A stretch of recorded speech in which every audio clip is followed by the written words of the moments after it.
وعلى كل حال نتكلموا راهم يقولوا باللي في رمضان اسعار متوفره. حنا ماناش نقولوا لكم على الاسعار متوفره ولا ماشي متوفره، رانا نقولوا لكم حبطوا لنا في الاسعار. الا تقول لي متوفره وكلش غالي والزوالي ما عندوش وتقول لي كلش متوفره باش نشوف بعينيا ولا متوفره باش نشري. دونك بكل صراحه حنا لهم يقولوا بلي الاسعار متوفره، حنا نقول لهم وفروا لنا، حبطوا لنا في الاسعار، باسكو الاسعار انا نشوفوا السردينه وغالي، الحوته وغالي، كل شيء وغالي. دوك الا يعني بناء على راكم تقولوا باللي كل حاجه متوفره، احنا بكل صراحه احنا نروحوا المارشي او كلش غالي.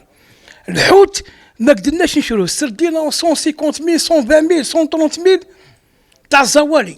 دوك حنا ماذا بينا معنيين بالامر، وماذا بينا مراقبين، وماذا بينا بالناس هذوما اللي يبيعوا القرو، سواء اللي يبيعوا الحوت قرو ولا اللي مارشي ولا المهم كاع لازم يراقبوا ولازم انخفاض.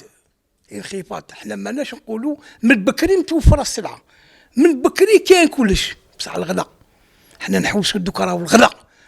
يخرج لنا واحد يقول لنا باللي كل حاجه في شهر رمضان ورانا في شعبان لازم كل حاجه تحبط. هذه باش الشعب الجزائري يفرح. لما انت تقول له باللي كلش كاين ومن بعد يروح للسوق الحميصه 55 والاخر اللحم غالي والهادي وكذا وكذا، ما يفرحش المواطن. اغلبيه تاع المواطنين ماهمش يخدموا، ميم يخدموا ما يخرجوش ملاح، ماهمش يخرجوا ملاح.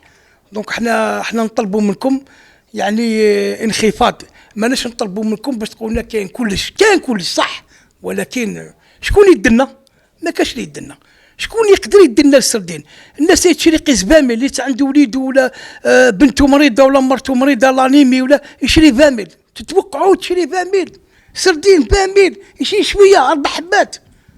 لا دوكاتيك هنا بكل صراحه احنا كشعب كمواطن بسيط راني زعفان، راني مقلق. وكاين ناس راهم يجيبوا اللحم هذا تاع واسمو اللحم تاع الجزائر هذا ويبيعوا غالي 350,000 وما عارفش واش هو ياكل هذا الكبش هذا ولا البقره، واش تاكل؟ تاكل ديامو ولا كيفاه؟ سبحان الله العظيم.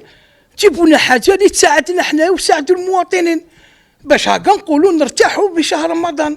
احنا ان شاء الله رانا درنا لكم نداء، وان شاء الله المعنيين بالامر ان شاء الله يكونوا انيفو، وان شاء الله يشوفوا اليوم يبيعوا قرو ويشوفوا كيفاش يساعدونا في هذا رمضان. وبارك الله فيكم والسلام عليكم.